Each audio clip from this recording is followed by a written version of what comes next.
I don't know about tomorrow. I just live from day to day. I don't borrow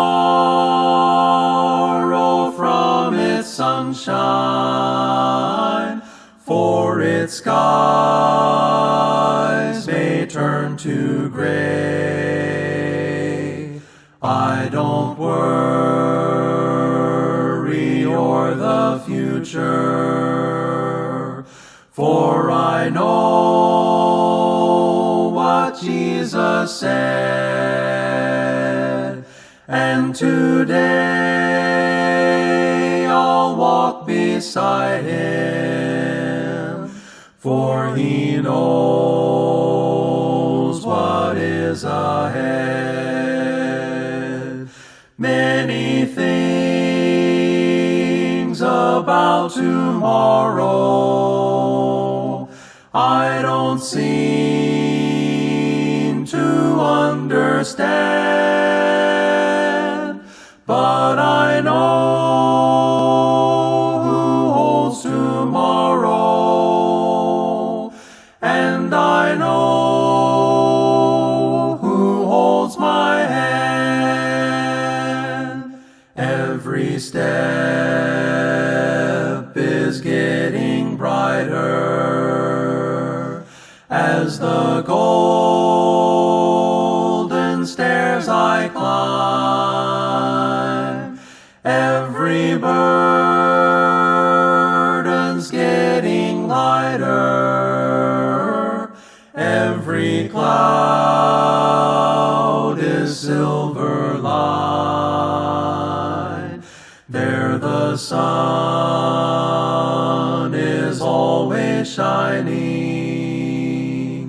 There no tear will dim the eye. At the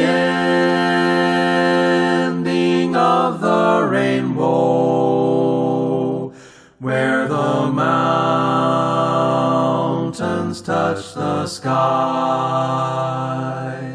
Many things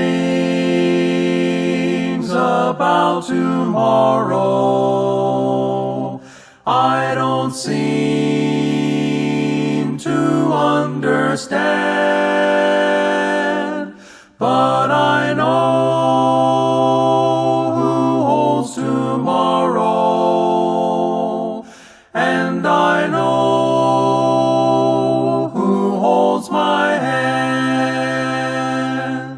I don't know about tomorrow. It may bring me poverty, but the one who feeds the sparrow is the one who stands by me. And the path that be my portion may be through the flame or flood, but his presence goes before me, and I'm covered with his blood. Many things about tomorrow I don't seem to understand, but I know who holds tomorrow, and I know who holds my hand. But nonetheless, again, moth, rust, thieves, to have things only for somebody else to steal it.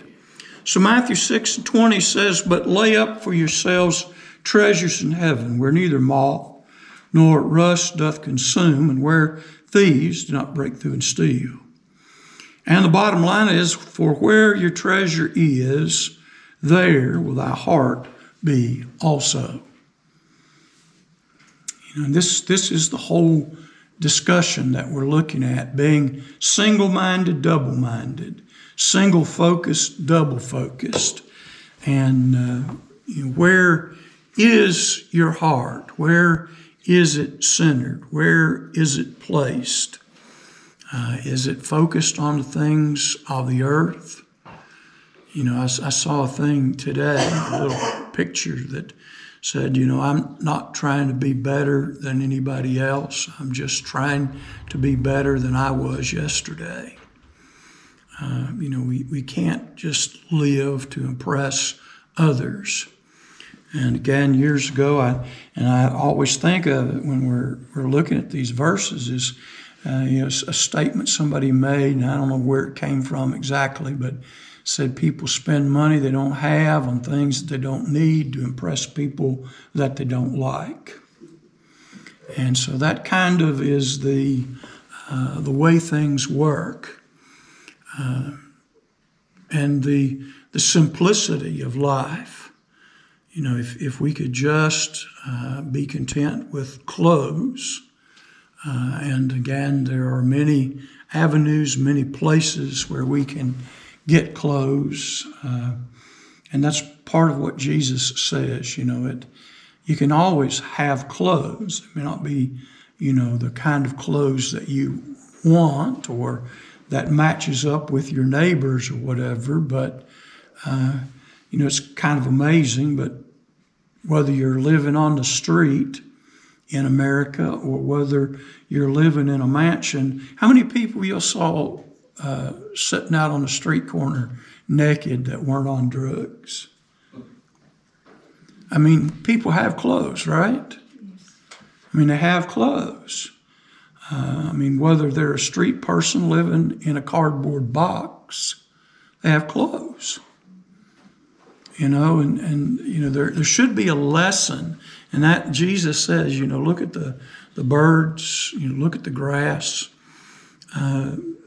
Is it really worth taking your focus off of heaven for stuff?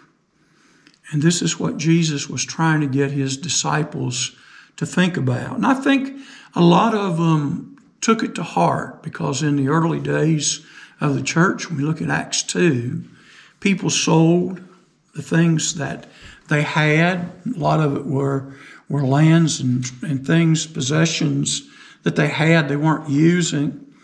And they brought that money and they put it at the feet of the apostles. And everybody took care of each other, looked out for each other. And so the early church, again, was looking out for one another and working together for the growth of the church. And again, they started preaching there in Jerusalem, Judea, Samaria, and then to the uttermost parts of the earth. There, in verse 22, we have this interesting statement, 22, 23. The lamp of the body is the eye. If therefore thy eye be single, thy whole body shall be full of light. But if thy eye be evil, thy whole body shall be full of darkness. If therefore the light that is in thee be darkness, how great is the darkness? Here, Jesus is speaking to us, and he's sort of comparing good vision with what I think we might call double vision, or blurred vision, or maybe even, as we were talking before services this evening, not being able to see in the dark, having trouble with that. And so everybody wants to be able to see, to have a single focus. The eye teaches us that, we want single focus. Every now and then I get inner ear problems. And when I do that, my vision gets all blurry and the room looks like it's spinning around, and it's just kind of a mess. And I know, again, we wear glasses so that we can see and focus on something, and the more focused we are on something, the better we can do. If we take our glasses off and we try to read something back there in the back, we're going to have trouble, or maybe we can't read what's in front of us. But when our vision is in focus, then we are better equipped to deal with the situation. And so Jesus is saying here that, if you have double vision, that is, you've got one eye on heaven and the other eye on mammon, then, you are, again, like James said, double-minded. You have double vision.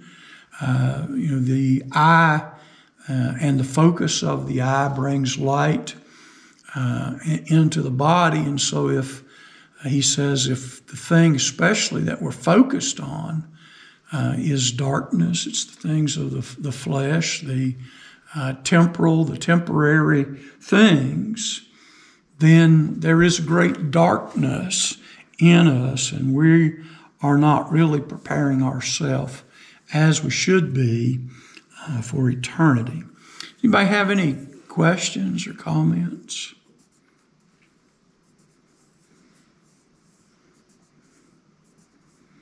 And so he goes on to say, no man can serve two masters, for either he will hate the one and love the other, or else he'll hold to the one and despise the other. You cannot serve God and mammon. Why do you suppose in business they only have usually one manager over a group of people? Probably conflict if they didn't. Yeah. If one boss comes along or one supervisor comes along, tells you one thing and another, and there are some businesses that do have several managers working at the same time, and they try to oversee everybody. But the well-organized businesses have supervisors that oversee a department or whatever in their business, in their store, whatever it is. And they may have managers over the managers to tell them, the managers, what they want. But again, they have one manager. There's usually a store manager, then there's a department manager, and then there's a department employees in that department. And so it's hard to work with two bosses at the same time. And, I think a lot as a kid, and some of y'all may have experienced this too.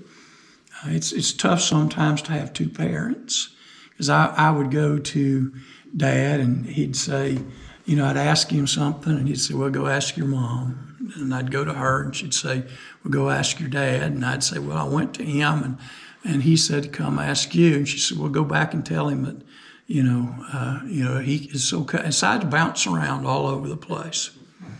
Sometimes I think they just did it so I'd give up and just forget it and go about whatever else was there to do. But it's chaotic. And that's why Jesus says, you can't serve God and mammon. It's very difficult. Now, it is possible that if you can be content, as Paul later will say in 1 Timothy 6, if you can be content with such things as you have, then, you can have what you need and you can serve God without a lot of problems. But again, a lot of those, especially in the early church, those who, again, were married, those who had businesses and families and all that, why do you suppose the Apostle Paul was able to go everywhere at the drop of a hat? supported by the church. And that's one, yes. Do what? He had no family. He didn't have a wife. He didn't have any kids. He didn't need to have a particular place for any period of time. He had an occupation as a tent maker, and that generally included leather work. So he had the ability to find work wherever he went. And so he had the ability. We sometimes think, look at what all the Apostle Paul accomplished, and we are amazed at what he did. But if we again look to the fact that the church there at Antioch helped to support him in the missions and sending forth him and Barnabas and others who traveled with him later, and assisted him and encouraged him in that. Again, he kind of followed exactly what Jesus tried to get the disciples to do in the limited commission. And when Paul went into a city, he would look for a synagogue, and he did that to kind of introduce himself to some of the people that he knew would recognize him at least as a Jew, a fellow Jew, and one traveling through. So there was a chance that somebody would show some hospitality, and so he would have a place to stay and a place that he could, again, speak with people, meet with people, talk about what was going on. And so it's kind of interesting. I know that the other apostles did go places.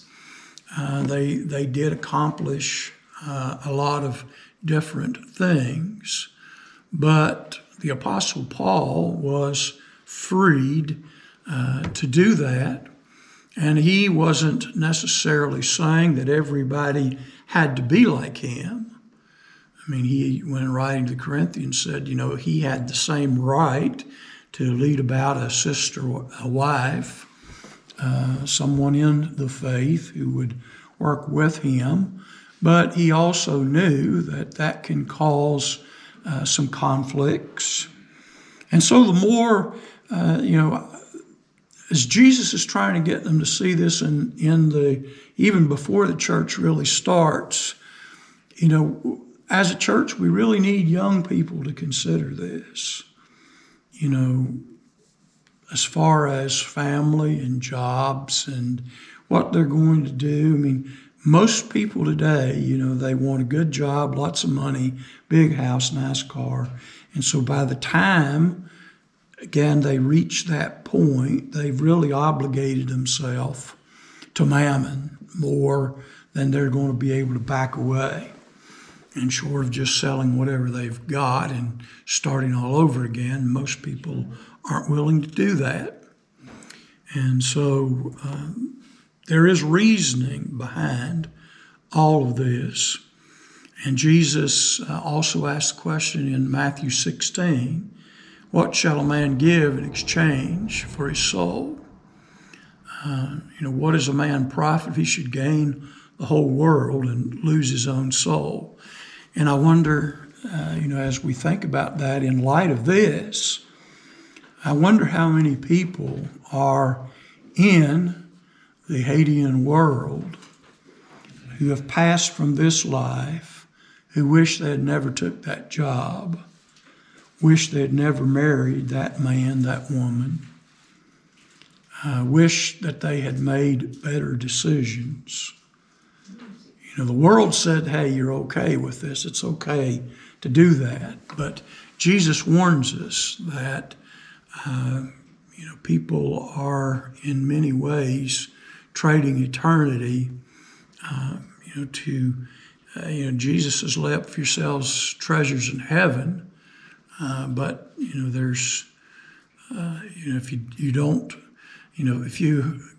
I went down to Community Trust Bank and I asked them to cash a check for me for $1 million, what do you think they'd do? Check it out. Well, they'd check it out, but they would after they finished laughing at me. You know, if you don't have $1 million in there, if you haven't put it in, you can't take it out. So for you to have treasure in heaven, you have to lay up for yourselves treasures in heaven. You know, and so again, you can't have both. And so he says, therefore I say unto you, be not anxious or worrisome, troubled for your life, what you shall eat, what you shall drink, nor yet for your body, what you shall put on it. Is not life more than the food, and the body than the raiment? Now, again, if we have a job, and if we live within reason, we have the ability to have food. Now, it may not always be the food that we want. Now, I know that there's been times of depression and times that things crashed, but again, people still figured out some way to eat and to live. You know, they grew their own gardens, they did their own food, they moved from the city to the country. You know, they did whatever it took in order to survive.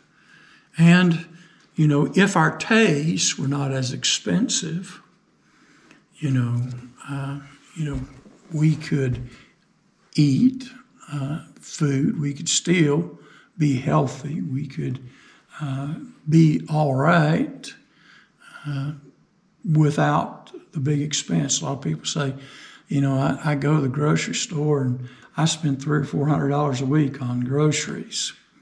And I think, what are you buying? You know, and again, I know things are expensive, but, you know, you learn that, you know, pinto beans are cheaper than T-bone steak. You know, ground beef is you know, it may not be the meat of choice, but, you know, it's, again, you can get you know, a lot more ground beef for the same amount of T-bone. May not always be what we would like, but I think in our country today, you know, everybody wants all the prepackaged stuff. They want it already cooked. They want it all cut, chopped, diced, sliced, whatever it is. You know, and I still say the best cheese that I ever had come out of those logs that the government used to give away. You sliced yourself. Kraft may make cheese, but it's not the same. You know, that sliced plastic wrapped cheese that you get in the store is not like the cheese. And even though most people haven't seen that in years, probably 20, 30, 40 years since that was distributed, ask people today what their favorite cheese was. And if they're not, you know, 14 years old, most of them will say, well, the best cheese I ever had was that government commodity.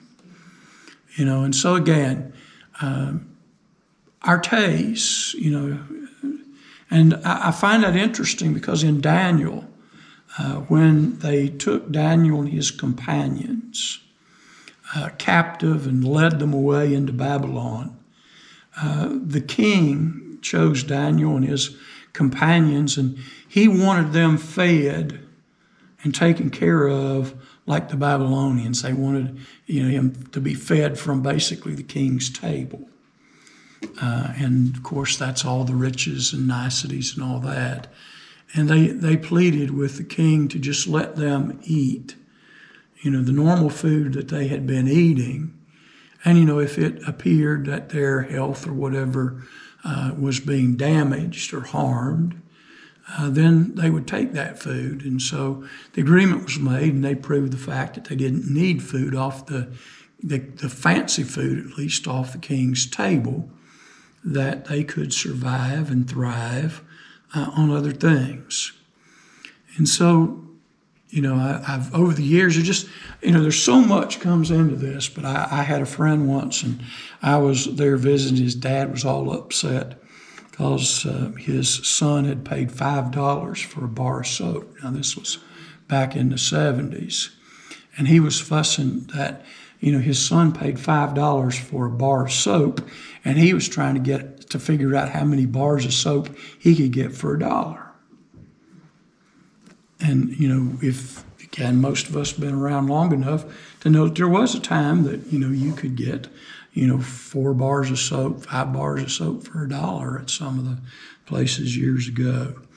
And so, again, it's a matter, of what we do. Do you need a coat? Here's this coat and that coat. Both of them will keep you warm. One's half price. What are you going to do? Again, a lot of people look, well, that don't have the right label on it. It don't have the right logo on it. So a lot goes into this.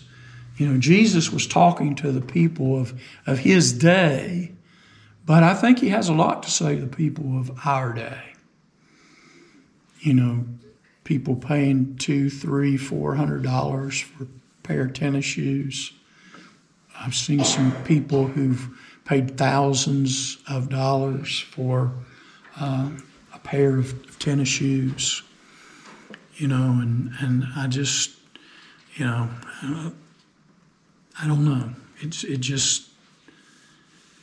But it's all about choices that we make. It's all the add-ons and the frills. And we all know if we really want to do something, then we can figure out a way to do it. And so if we want to, again, support missions, if we want to give to the church, if we want to give to the needy, whatever it is, we have the ability to do that. It's just a matter of how and what choices we make along the way. And so he gives the example, the birds of heaven, they sow not, neither do they reap, nor gather into barns, but your heavenly Father feedeth them. Are ye not much more value than they? And which of you, by being anxious, can add 1 cubit unto the measure of his life? And some, I believe the King James says 1 cubit to his stature, to his height. Lots of kids, they have poor self-esteem. They worry because they're not tall enough. All the other kids in class are taller than they are. They're skinnier than they are. There's this, there's that, And so again, but worry is an anxiety is not going to change any of that. We can't add to our stature. Now, in some verses, you can't, it talks about, the hair on your head, and, we can get some more hair, and today we can change the color back. If we don't like the white hairs, we can cover those up. But, again, why are you anxious concerning raiment? Consider the lilies of the field, how they grow, they toil not, neither do they spin. Yet I say unto you that even Solomon in all his glory was not arrayed like one of these. God takes care of his creation. Again, I've told you about my uncle in the Goodwill. He was a great contradiction. He would drive a Mercedes-Benz but get his clothes from Goodwill. And I'm sure if you ask him, he said, how do you think I paid for the Mercedes-Benz? I get the clothes from Goodwill. They still cover me up like everybody else's clothes. And so, it's a matter of choice, and the things that we do. A person I used to work with, he said, he didn't really worry a lot about clothes because somebody was always giving away T-shirts and jeans and different things that they didn't want. And today, I guess you're even better, because even if they were perfect when they were first purchased, and now they've got holes in the legs and in the shirt and all that just makes them worth more. So if somebody gives you a bunch of clothes that's full of holes today, they've just lifted you up. And so, it's again, I would have difficulty paying for clothes that were already worn out. I can't. My mind just can't. I'm in it for how long am I going to be able to keep this, wear this, use this. And again, clothes are available. They're there. Like I said, how many changes of clothes you need, how many closets you need. Again, that's something we have to deal with. But Jesus says, but if God doth so clothe the grass of the field, which today is, and tomorrow is cast into the oven, shall he not much more clothe ye, O ye of little faith? And he uses that phrase, O ye of little faith. Are we moved by faith, or are we moved by worry? Worry, anxiety, that causes us to focus on the things of the world. Faith causes us to look up, to trust not in ourselves, but to trust in God. So be not thou anxious, saying, what shall we eat, or what shall we drink, or wherewithal shall we be clothed? For after all these things do the Gentiles seek. And, that's what they were consumed with. Wearing clothes that were purple. And I'm sure Lydia managed to make a pretty good living selling purple to the Gentiles because they wanted the ritzy, fancy dyes, and she was more than happy to sell it to them. So it's kind of interesting. A lot of times, again, you go into a store and you see what they're selling, and a lot of times now they make people wear the clothes out of the store, but a lot of times in years past, if you looked at the person, there used to be a guy over in South Charleston, and he was a tailor, and he sold stuff, tailored it, did all that stuff there. But if you looked at the clothes he was wearing, he wasn't buying them off of his rack. I don't know where he was getting them, but he was selling one thing, but he was wearing something else. He could talk you into a $500 suit. Back then that was a lot of money. He could talk you into a $500 suit, and he could get it tailored and fixed up for you in no time. But he wasn't wearing $500 suits. He dressed nice and all, but he wasn't. He was making his money by selling things to people who were willing to pay more than what they needed to for that. And so your Heavenly Father knows what you have need of. He knows that. He knew that from the very beginning. After all these things, the nations, the Gentiles, the other people are concerned about. The Jews should have thought differently, and especially the Christians should be thinking differently. His emphasis is, but seek ye first his kingdom and his righteousness, and all these things shall be added unto you. Does anybody here believe that if you didn't have something to eat, that the rest of us would let you go hungry? Or if you didn't have clothes, that we would not help you get clothes? I mean, it may not be what you want, but again, we would, and so this is what Jesus is saying, we have to, again, watch out for each other, care for each other, but being worried and anxious about a lot of these things, we need to keep it in check. And so his statement is, look for the kingdom, lay up for yourselves treasures in heaven, be single-minded, single-focused, Paul said in Philippians 3 that he pressed on toward the mark of the prize of the high calling in Jesus Christ. He had a singleness of vision, of focus. He wasn't double-minded. He wasn't, again, many times asking people for money and sending that money back to a bank account somewhere in Jerusalem and building up. Be not therefore anxious, worried about the morrow or tomorrow, for the morrow or tomorrow will have its own anxieties, its own worries. Sufficient unto the day is the evil thereof. And again, I saw another picture that said worrying about tomorrow doesn't change tomorrow. It just destroys a piece of today.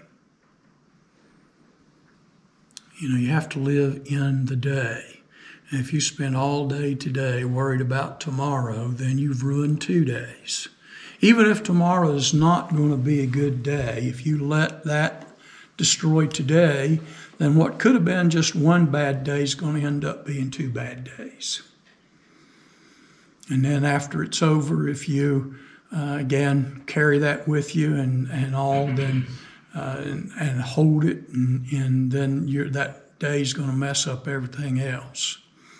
And so Jesus asks that his people consider truly trusting in God, focusing on him, and seeing if God doesn't have the ability to bring about the things that you have need of, whatever that is.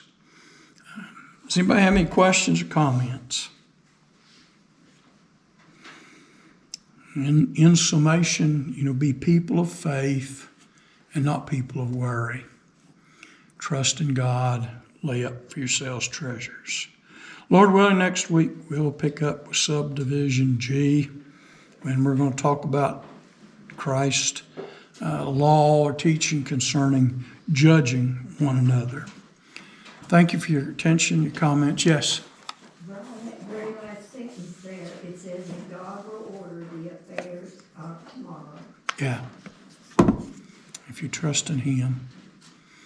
The only thing that's going to change in a big way is if Jesus comes tonight. Tomorrow it will take care of itself. It will. Always does. A lot of people worry about things, and then when that day's over, they feel so much better because they already figured it was going to be 10 times worse than what it really was. They worried themselves sick.